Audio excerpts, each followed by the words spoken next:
दिल्ली के तुगलकाबाद में एक इमारत में भीषण आग लग गई। हादसे में 3 लोगों की मौत हो गई, जबकि फायर फाइटर्स ने 8 लोगों की जान बचा ली। आग में जलकर कई गाड़ियां भी खाक हो गई। दिल्ली के सब्जी मंडी इलाके के एक मकान की 4थी मंजिल पर आग लग गई। फायर ब्रिगेड की टीम ने आग को काबू किया। जांच में सामने आया है कि घरेलू सामान में आग लगने की वजह से यह हादसा हुआ।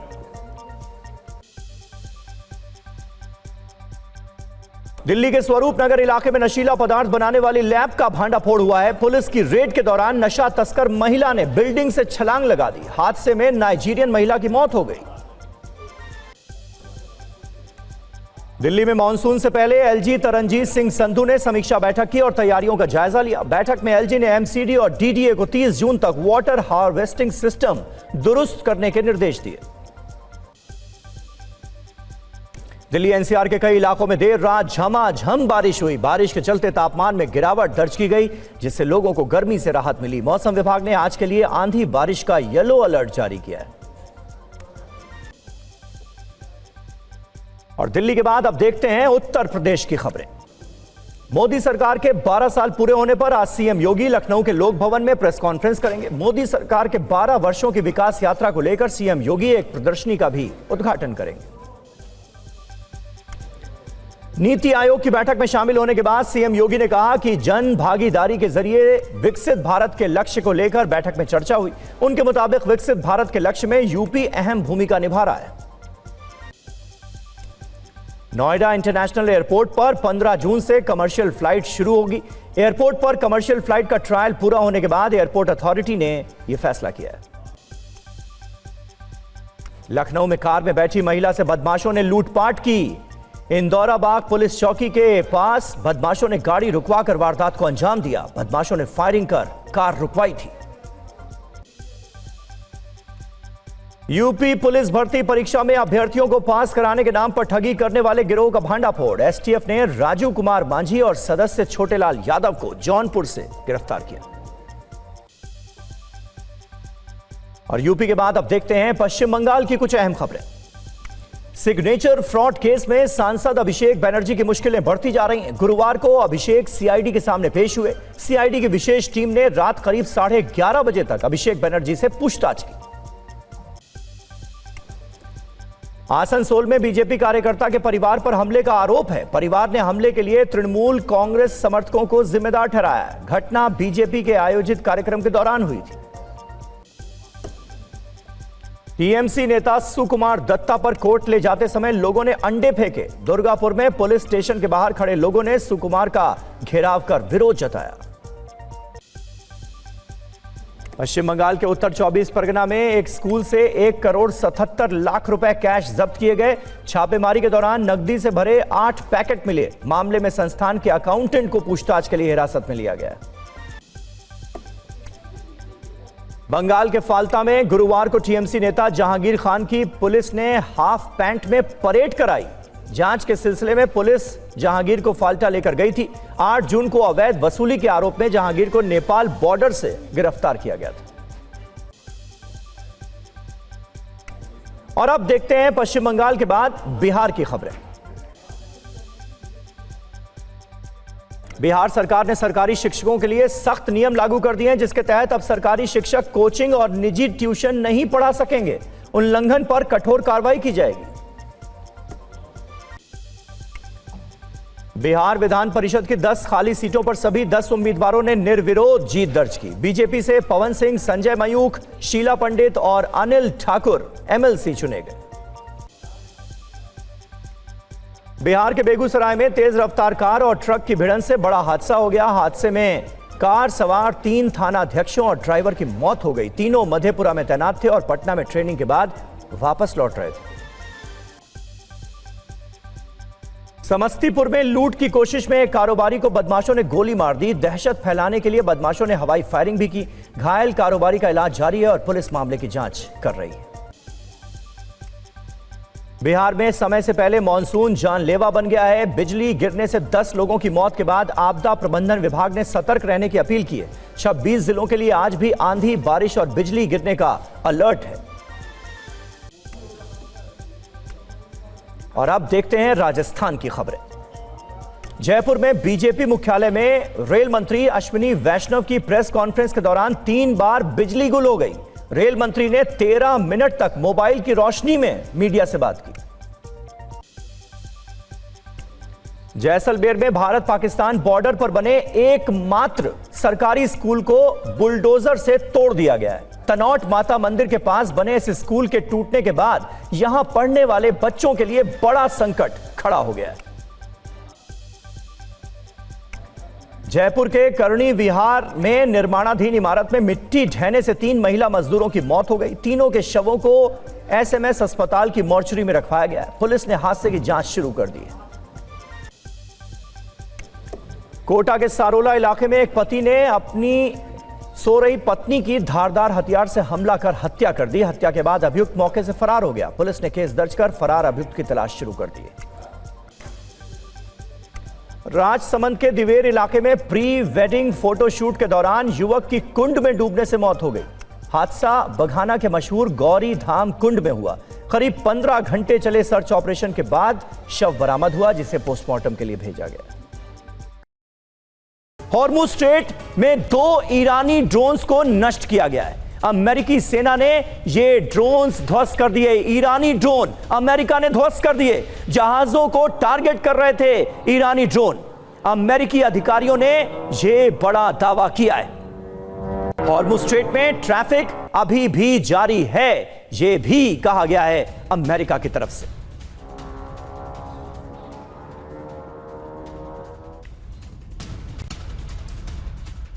और इसके अलावा अहम खबर यह है कि ईरान में आज भी जोरदार धमाके हुए हैं। बंदर अब्बास और सिरिक में ब्लास्ट हुआ है। ईरानी मीडिया ने यह बड़ा दावा किया है। धमाकों की वजह अभी तक पता नहीं।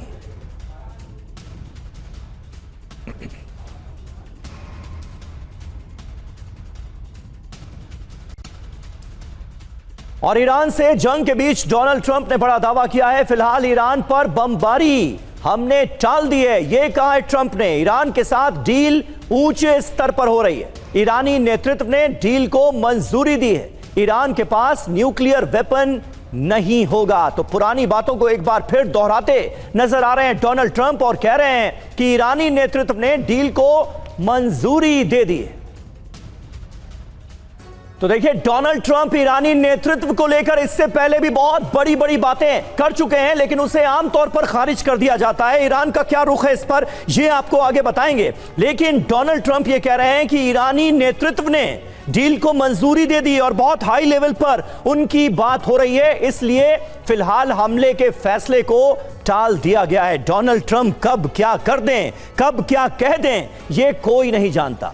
ट्रंप के इस दावे में इसलिए दम कितना है, ये आपको बताते हैं। अमेरिकी राष्ट्रपति ने कहा ईरान के साथ बातचीत बहुत हाई लेवल पर पहुंच चुकी है। डील लगभग हो चुकी है, बस हस्ताक्षर बाकी हैं। ईरान के साथ डील को सभी पक्षों ने मंजूरी दे दी है। डील का वक्त और जगह का ऐलान जल्द होगा। साइन होने तक हॉर्मुज की नाकेबंदी जारी रहेगी। जरूरी जानकारी यह है कि ट्रंप पहले भी कई बार ईरान से डील का दावा कर चुके हैं। ट्रंप के डील के दावे के बावजूद दोनों तरफ से हमले हुए। और इस वक्त एक और बड़ी खबर है। ट्रंप के दावे को देखिए, ईरान ने कर दिया है खारिज। जिसकी आशंका थी हुआ वही। हमने किसी ड्राफ्ट को मंजूरी नहीं दी है, यह कहा है ईरान ने। ईरान के विदेश मंत्री अब्बास अराक्ची ने कहा अमेरिका बार बार अपनी शर्तें बदल रहा है। फार्स के हवाले से यह रिपोर्ट सामने आ रही है ईरानी पक्ष को लेकर।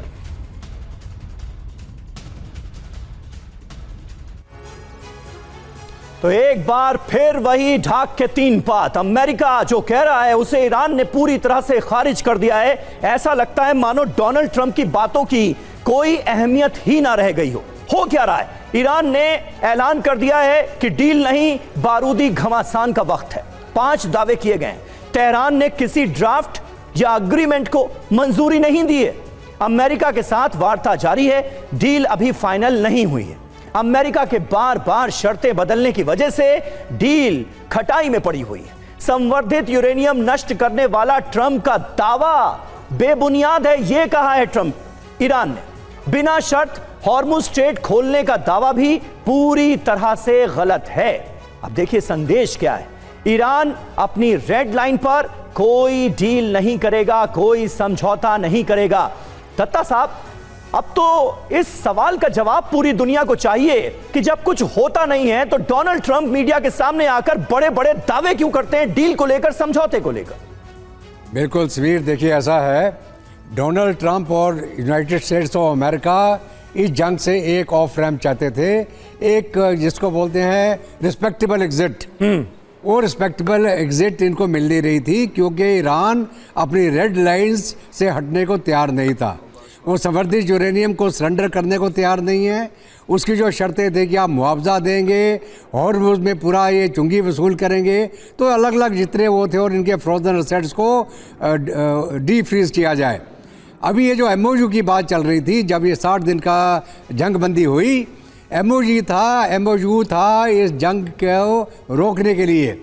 ये फाइनल डील नहीं थी कि इस जंग को रोका जाए, उसके बाद में नेगोशिएशन चलते रहेंगे। तो वो जो नेगोशिएशन थी एमओयू के माध्यम के लिए, वो पाकिस्तान और कतर के माध्यम से ज़रूर हो रही थी।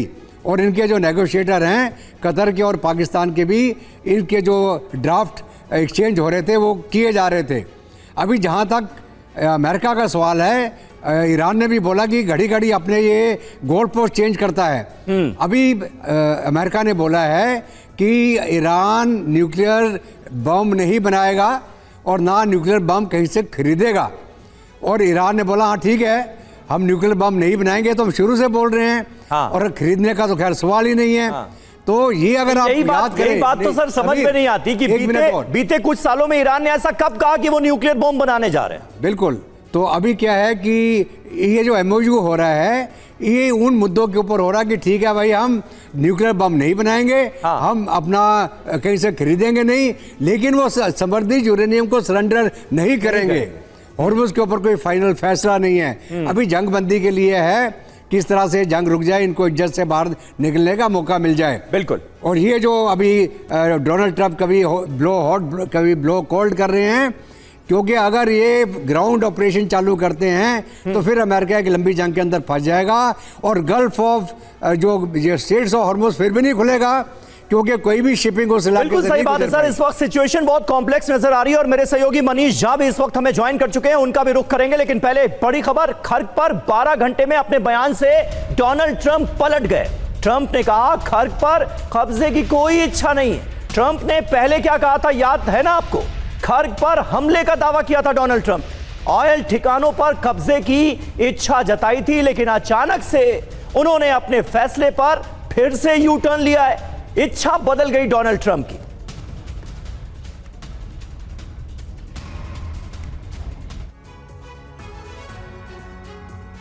तो देखिए, पलटी मार ट्रंप, क्या और ज्यादा जंग भड़काने की कोशिश कर रहे हैं? बार बार अपना बयान क्यों बदलते हैं, बार बार पलट क्यों जाते हैं? बड़ी बात क्या है, खर्ग आइलैंड पर डोनाल्ड ट्रंप ने 12 घंटे में 2 बयान दिए हैं। ट्रंप ने 12 घंटे बाद जो कहा है और पहले जो कहा था वो आपको बताते हैं। पहले कहा कि आज रात ईरान पर बड़ा हमला होगा। 12 घंटे बाद वो दावा करते हैं कि ईरान पर फिलहाल हमला टाल दिया गया है। पल में तोला, पल में माशा, ये हैं डोनाल्ड ट्रंप। खर्ग द्वीप पर कब्जा करेगी हमारी सेना, ये कहा था। 12 घंटे बाद ही कहते हैं खर्ग पर कब्जे की फिलहाल हमारी कोई इच्छा नहीं है, ऐसा हम नहीं करने जा रहे। ट्रंप ने पहले कहा तेल गैस पर कब्जा कर नियंत्रण कर लेंगे। 12 घंटे बाद कहते हैं फिलहाल सेना को मैं वापस बुलाना चाहता हूं। ये डोनाल्ड ट्रंप के बयान अपने आप में बता रहे हैं कि कितना कंफ्यूजन इस वक्त ईरान को लेकर अमेरिकन पॉलिसीज में नजर आता है। क्यों टाला कब्जे का प्लान? खर्ग पर कब्जे के लिए जमीन पर सेना उतारनी होगी, ये अपने आप में सबसे बड़ा मसला है। खर्ग में ऑपरेशन अमेरिकी सेना के लिए आसान नहीं रहने वाला है। ग्राउंड ऑपरेशन में अमेरिका को भारी नुकसान का खतरा है, ये बात बिल्कुल क्लियर है।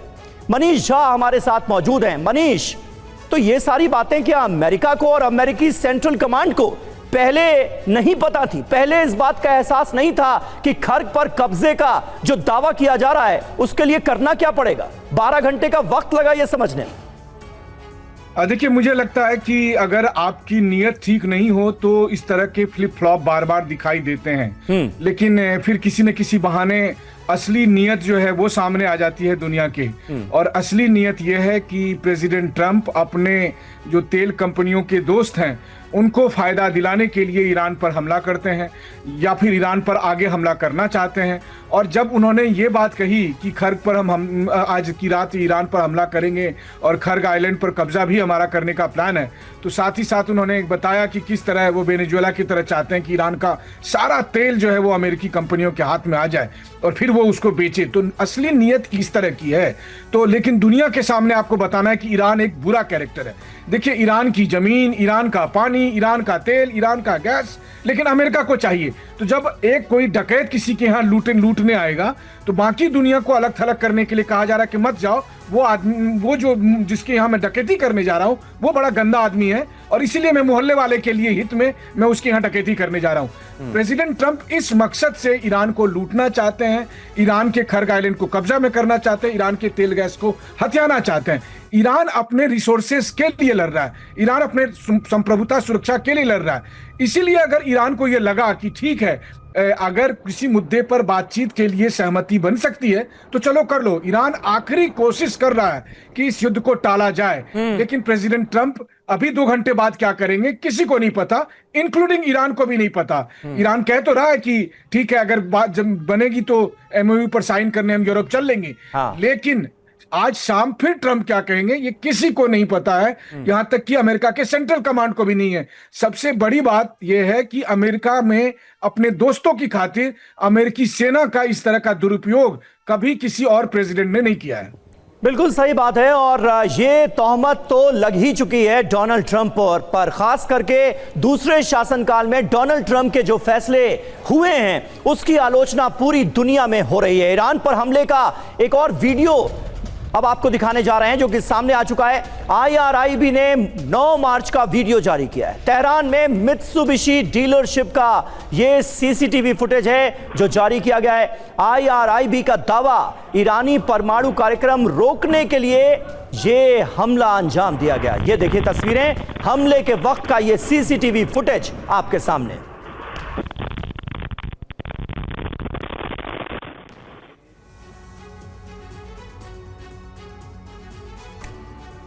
तो खर्ग पर ट्रंप तो पलटे ही, लेकिन पिछले 4 दिनों में कई ऐसे घटनाक्रम हुए हैं जिससे ट्रंप की स्थिति इस जंग में मिस्टर यू टर्न जैसी हो गई।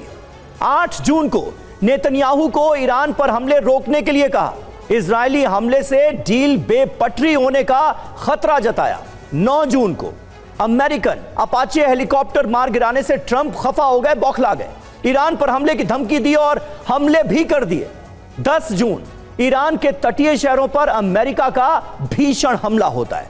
कुवैत, बहरीन और जॉर्डन में ईरान बड़े जवाबी अटैक्स को अंजाम देता है। 11 जून ट्रंप ने खर्ग द्वीप पर भीषण हमले की चेतावनी दे दी और कुछ ही घंटे बाद खर्ग पर हमला टाल दिया, डील का दावा किया। बड़ी बात तो यह है कि ट्रंप ईरान के साथ डील और वॉर के बीच बुरी तरह से फंसे हुए नजर आ रहे हैं। कभी डील का दावा करते हैं, कभी विध्वंस की धमकी देते हैं। कमांडर सरदाना हमारे साथ इस वक्त मौजूद हैं। सरदाना साहब, किस तरह से आप देख रहे हैं डोनाल्ड ट्रंप के इस बदलते रुख को, कैसे डिकोड किया जाए अपने दर्शकों के सामने? ईरान भी कह रहा है कि बार बार शर्तें बदलने की वजह से डील खटाई में अब तक पड़ी हुई है। बिल्कुल, देखिए अमेरिका की जो नीयत है डोनाल्ड ट्रंप ने बिल्कुल साफ कर दी है कि वो खर्ग आइलैंड चाहते हैं, वेनेजुएला की तरह उनके तेल के एसेट्स चाहते हैं और हम शायद बहुत पैसा कमा सकते हैं, वो ये उन्होंने कहा। लेकिन उन्होंने एक और बात कही कि शायद Americans do not have the stomach for it, शायद हमें दिल नहीं है, शायद हमें लालच तो है लेकिन हमें दिल है कि हम खर्ग आइलैंड को भी वेनेजुएला की तरह टेक ओवर कर ले। देखिए उसका एक और रीजन क्या है कि आपने 3 दिन पहले देखा एक अपाचे हेलीकॉप्टर जो 1400 करोड़ का हेलीकॉप्टर, जो फ्लाइंग टैंक माना जाता है, इतना आधुनिक हेलीकॉप्टर अमेरिका का ईरानियंस ने मार गिराया। फॉर्चुनेटली कोई अमेरिकन पायलट नहीं गए। यदि 2 पायलट भी चले जाते तो पूरे अमेरिका में बवाल मच जाता। इसीलिए शायद अमेरिका अपने जो उनके देशवासी हैं उनसे घबराता है कि बॉडी बैग्स ना आए, इसलिए फिजिकल अटैक नहीं कर रहा है और इसीलिए ब्लॉकेड पे लगा हुआ है। लेकिन उनकी नीयत कमाने की जरूर है, हड़पने की जरूरत है ईरान के ऑयल एसेट्स को, लेकिन लड़ाई में उतरने के लिए पूरी तरीके से तैयार नहीं है। ये अपने आप में महत्वपूर्ण है। नीयत तो है, और नीयत क्या कहा जाए, लालच तो है, लेकिन साहस नहीं है। कुल मिलाकर यह कहा जा सकता है ग्राउंड ऑपरेशन जरूरी है खर्ग आइलैंड पर अगर आप हमला करने का लालच रखते हैं, नीयत रखते हैं तो, और उसके लिए फिलहाल साहस नजर नहीं आ रहा है अमेरिका में। सिर्फ इस वजह से हमला नहीं किया जा रहा है, लगता तो ऐसा ही है। और देखिए ट्रंप के डील के दावों के बीच ईरान की धमकी क्या है। जंग में अमेरिका को सरेंडर करना होगा। ट्रंप के पास 2 से ज्यादा रास्ते नहीं हैं, ये ईरान की तरफ से कहा गया है। ट्रंप के डील के तमाम दावों के बीच ईरान धमकी भरे अंदाज में यह बता रहा है कि जंग में आखिरकार अमेरिका को सरेंडर करना ही होगा। तो देखिए ईरान अपने रुख पर पूरी तरह से कायम नजर आ रहा है, लेकिन अमेरिका का रुख बार बार बदलता है। ईरान से पहली धमकी, ट्रंप के पास 2 रास्ते, पहला सरेंडर और दूसरा भी सरेंडर। ईरान से दूसरी धमकी आई, हॉर्मुज में हमले हुए तो पूरे इलाके को नर्क बना देंगे, यह कहा गया IRGC कमांडर मुसावी की तरफ से। धमकी की वजह क्या है? ट्रंप की खर्ग पर कब्जे वाली चेतावनी का जवाब दिया गया, क्योंकि सीधे सीधे डोनाल्ड ट्रंप ने यही कह दिया था कि खर्ग पर हम कब्जा कर लेंगे। इस धमकी की सबसे बड़ी वजह तो ट्रंप का यही बयान है। संदेश क्या है? ईरान पर दबाव का जवाब हथियारों से दिया जाएगा, यानी ईरान डरने वाला नहीं है, यह बताया गया है। संदेश क्या है? ईरान कमजोर नहीं, खोखली धमकियों का जवाब दिया जाएगा, यह ईरान की तरफ से कहा गया है। दत्ता जी, इस बयान को जरा डिकोड कीजिए कि अमेरिका के पास 2 ही ऑप्शन है, पहला सरेंडर और दूसरा भी सरेंडर। बिल्कुल समीर, देखिए ऐसा है, अमेरिका और इजराइल ने जंग किसके लिए शुरू करी? उनका ऑब्जेक्टिव क्या था? इजराइल का ऑब्जेक्टिव था कि हम किसी प्रकार से रजीम चेंज कर दें ईरान के अंदर और एक ऐसी सत्ता ले आए जो अमेरिका और इजराइल की तरफ दोस्ताना रवैया रखे। वो तो नहीं हासिल कर पाए अभी तक। और अमेरिका का मुद्दा क्या था कि हम इनका न्यूक्लियर बॉम्ब बनाने का जो प्रक्रिया उसको रोक दें, इनका समृद्ध यूरेनियम का हम कब्जा कर लें या उसको सरेंडर करा लें। ये दोनों तो अचीव हुए नहीं है। तो अगर ये दोनों अचीव नहीं हुए हैं, अभी अमेरिका लंबी जंग में नहीं फंसना चाहता, क्योंकि डोनाल्ड ट्रंप का ये वादा था अमेरिकन पब्लिक को कि हम लंबी जंग में नहीं फंसेंगे। जो पहले वाली जो वहाँ पे डेमोक्रेटिक रहे, जिन्होंने अफगानिस्तान में सालों लड़ाई लड़ी, वियतनाम के अंदर जो हुआ वो नहीं। अगर ये दोबारा खुद उस लंबी जंग में फंस जाएगा तो क्या नतीजा हुआ?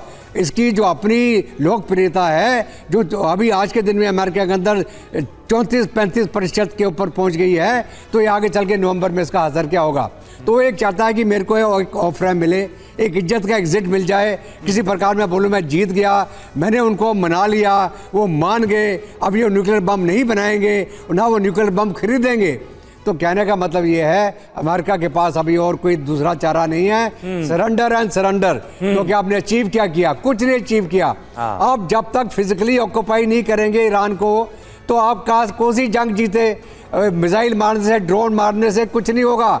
रशिया यूक्रेन का असर देख लीजिए आप। यूक्रेन के ऊपर जो हमला चल रहा है 5 साल, ये 5वां साल चल रहा है, जी। रूस ने जमीन पकड़ी है, लेकिन क्या है, यूक्रेन भी लगातार पलटवार करता चला जा रहा है। सही बात जंग है। कौन जीता? सही बात है। सम्मानजनक एग्जिट की तलाश में डोनाल्ड ट्रंप बीते कई दिनों से हैं, ये तो लगातार हम बता ही रहे हैं, हमारे दर्शक भी ये बहुत अच्छी तरह से जानते होंगे, लेकिन वो एग्जिट पॉइंट ढूंढे नहीं मिल रहा है डोनाल्ड ट्रंप को। ये इस वक्त स्थिति है। ईरान की अमेरिका को देखिए चेतावनी क्या है? तेल ठिकानों पर हमले के गंभीर नतीजे भुगतने होंगे। हमले से तेल और गैस निर्यात खतरे में पड़ जाएगा। ईरान के खत्म अल अनबिया हेडक्वार्टर ने ये धमकी दी है, क्योंकि तेल ठिकानों पर लगातार हमले हो रहे हैं और इसे ईरान ने गंभीरता से लेते हुए यह बताया है कि अगर यह जारी रहा तो इसके आने वाले वक्त में बहुत गंभीर नतीजे होंगे।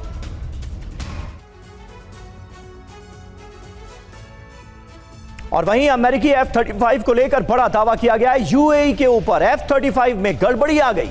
उड़ान के वक्त F-35 ने भेजा 7700 कोड।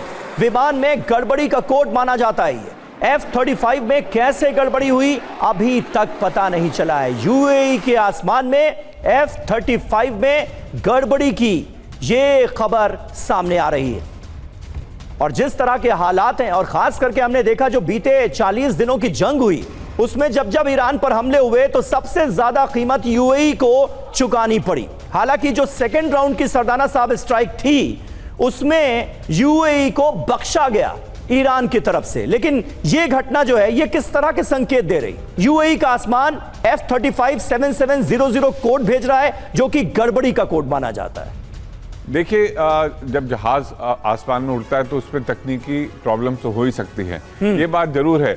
लेकिन ये देखना है कि यूएई की जो सरजमीन है, जो आसमान है, उसने अमेरिका को कितना सपोर्ट किया है और आज उनको उसका कितना नुकसान हो रहा है। हाँ। ईरान ने उन देशों पे उतने ही हमले किए जिन्होंने अमेरिका को सपोर्ट किया। ईरान का मकसद ये है कि अमेरिकन ठिकाने इन देशों से बंद हो और अमेरिकन अपने देश वापस जाएं। और ईरान और अमेरिका का मकसद ये है कि हम यहाँ टिके रहें और हम ईरान पे भी कब्जा कर ले। ये देखना ये रहेगा कि कौन सा पलड़ा ज़्यादा भारी रहता है, और इस हिसाब से आज की डेट में ईरान लंबी लड़ाई के लिए तैयार है और अमेरिका नहीं है। बिल्कुल, ये बहुत महत्वपूर्ण बात है क्योंकि इन तमाम खाड़ी देशों में, गल्फ कंट्रीज में अमेरिकन बेसेस मौजूद हैं और इन अमेरिकन बेसेस का इस्तेमाल ईरान के खिलाफ हमले में किया जाता है और बदले में ईरान इन खाड़ी देशों में मौजूद बेसेस पर मिसाइलें मारता है। अब तक यही रहा है। ट्रंप और नेतन्याहू की इस बीच देखिए फोन पर बात हुई है। ईरान से प्रारंभिक समझौते पर दोनों नेताओं में चर्चा हुई, मेमोरेंडम ऑफ अंडरस्टैंडिंग पर बातचीत हुई। इजराइल को भरोसे में लेने के लिए यह चर्चा की गई है।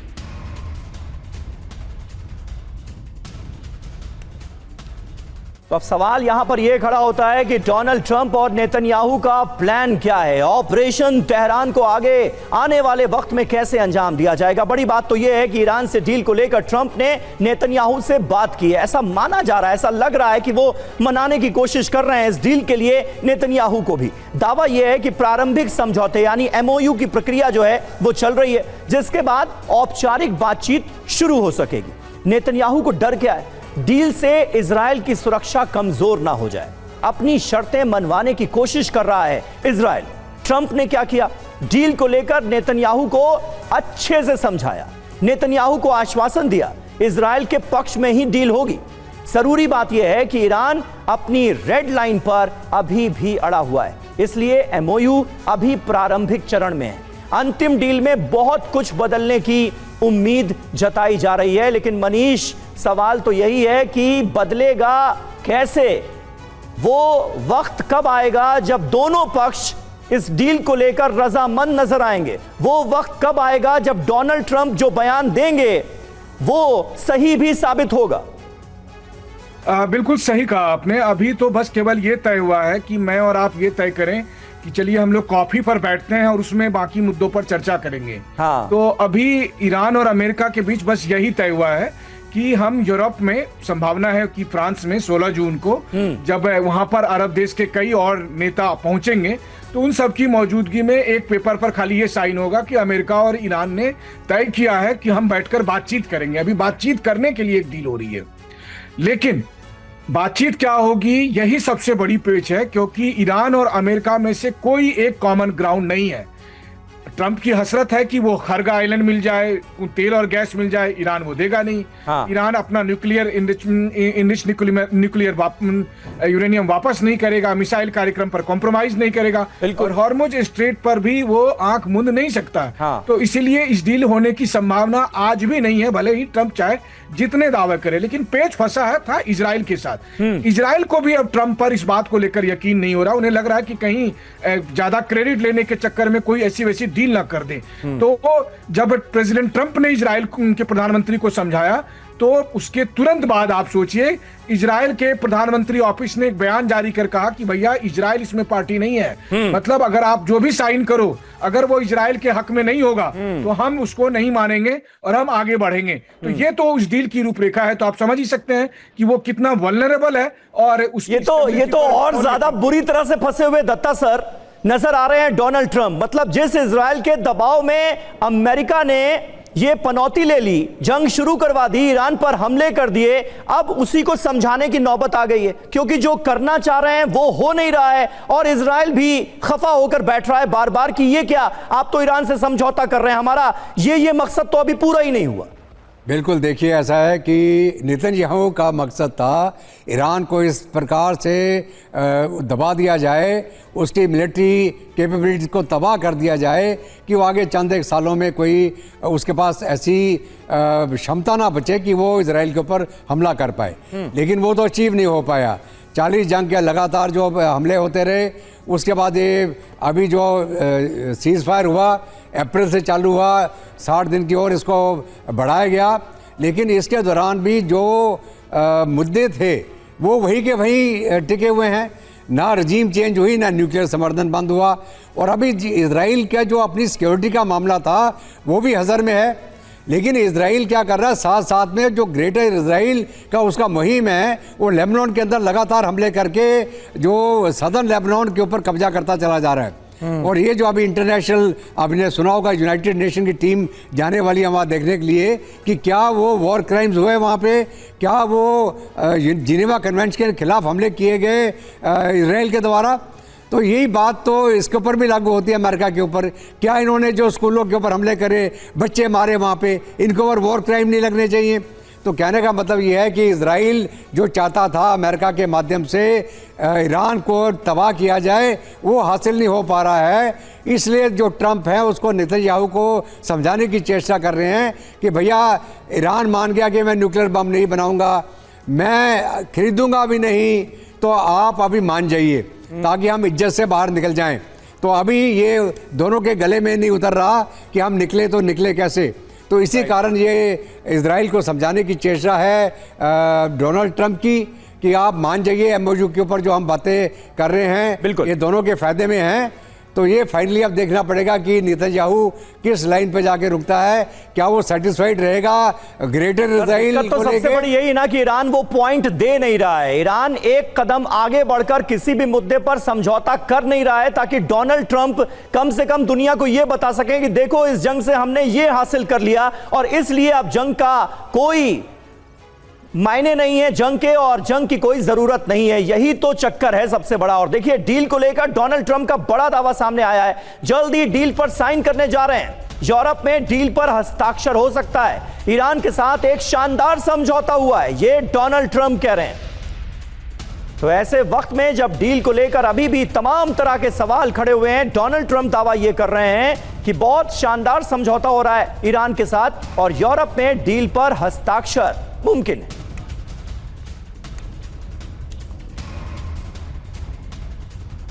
तो 16 जून को फ्रांस में डील क्या सील होगी, खबर क्या है? फ्रांस में G7 की बैठक में ईरान जंग पर बात होगी।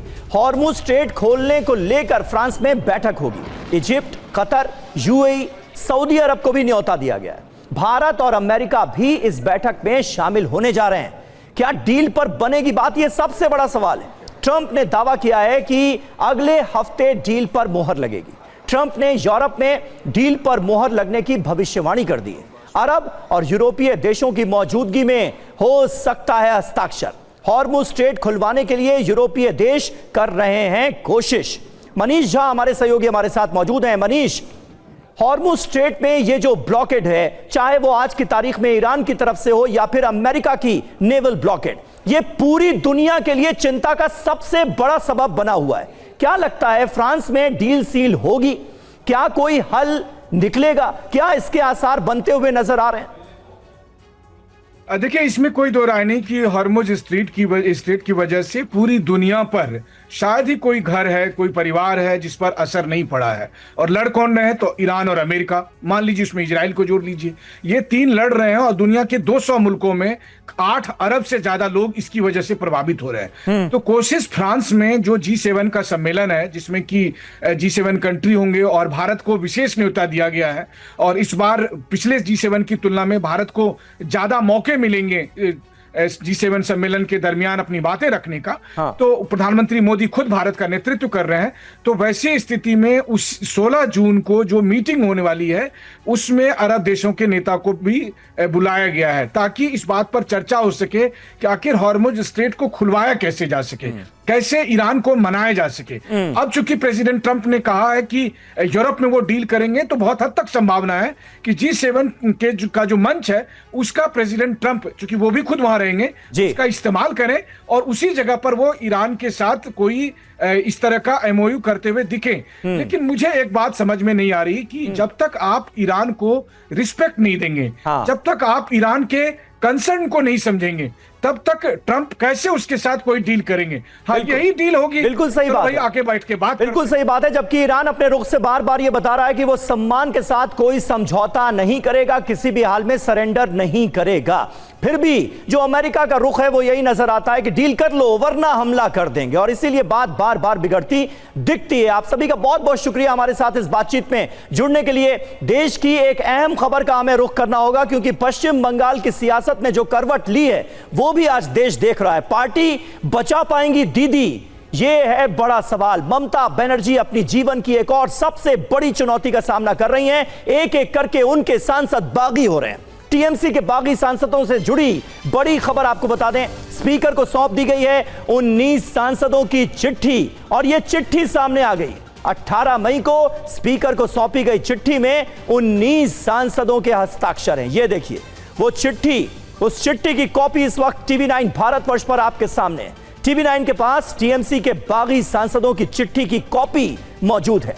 हस्ताक्षर करने वाले सांसदों में सायोनी घोष और यूसुफ पठान का नाम भी शामिल है।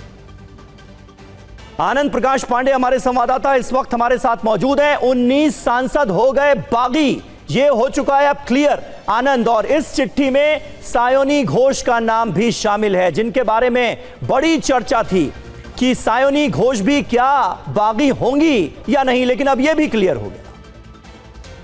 जी बिल्कुल, कुल 19 सांसदों के जो हस्ताक्षर वाला पत्र है जो टीएमसी के बागी सांसद हैं वो स्पीकर को दिया जा चुका है, और ये जो तारीख दी गई है पत्र में स्पीकर को 18 मई की तारीख उस पर लिखी गई है। उसके पीछे वजह यह है कि 18 मई को काकोली घोष दस्तेदार जो कि पूरे बागी गुट का नेतृत्व कर रही हैं, वो उस वक्त टीएमसी की चीफ व्हिप थी, और चीफ व्हिप के नाते ही उन्होंने ये पत्र स्पीकर को दिया है और उनसे कहा है कि हमें लोकसभा में एक अलग गुट की मान्यता दी जाए और हमें अलग, हमारे विपक्ष से अलग हमें बैठने की लोकसभा में व्यवस्था की जाए। और उसके लिए उन्होंने संविधान के जो 10वीं अनुसूची के पैरा 4 और पैरा 4(2) का हवाला दिया है, जिसमें ये कहा गया है कि 2/3 बहुमत अगर संसदीय दल में किसी पार्टी के होता है तो वो या तो एक अलग गुट बना सकते हैं या फिर वो किसी दूसरी पार्टी में मर्ज करने का फैसला कर सकते हैं। लेकिन यहाँ मर्ज करने का फैसला नहीं किया गया। यहाँ पे उन्होंने मांग की है कि हमें अलग गुट का दर्जा दिया जाए और हमें अलग बैठने की व्यवस्था की जाए।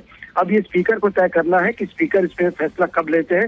लेकिन ये खास बात है 18 मई की जो तारीख को इसलिए भी रखी गई है क्योंकि टीएमसी ने बाद में कल्याण बनर्जी को चीफ व्हिप बना दिया था, और चीफ व्हिप बनाने का पत्र टीएमसी को 20 मई को स्पीकर को सौंपा गया था। तो उसके पहले 18 मई की तारीख जो दी गई वो खासे मायने है, ताकि भविष्य में अगर कोई कानूनी इसको चुनौती दी जाती है तो उस वक्त ये कहा जा सके कि 18 मई को चूंकि काकोली घोष दस्तेदार टीएमसी की चीफ व्हिप थी और उनके लेटर से, उनके हस्ताक्षर से ये पत्र जो है लोकसभा के स्पीकर को दिया गया, और ऐसे में उनका जो फैसला है वो मानना होगा। बहुत बहुत शुक्रिया आनंद आपका इस जानकारी के लिए। और कल्याण बनर्जी जिन्हें चीफ व्हिप बनाया गया टीएमसी की तरफ से, आपने सुना ही होगा कल उनका बयान, उन्होंने भी साफ तौर पर कह दिया है कि पार्टी में अभिषेक बनर्जी रहेंगे या मैं, ये ममता दीदी को तय करना है। यानी नाराज खफा वो भी चल रहे हैं। ऐसा लग रहा है कि बस किसी लम्हे का इंतजार है और उसके बाद उनकी तरफ से भी कोई ऐसा बयान आ जाएगा। स्थिति तो कुल मिलाकर ये बनती नजर आ रही है टीएमसी के अंदर।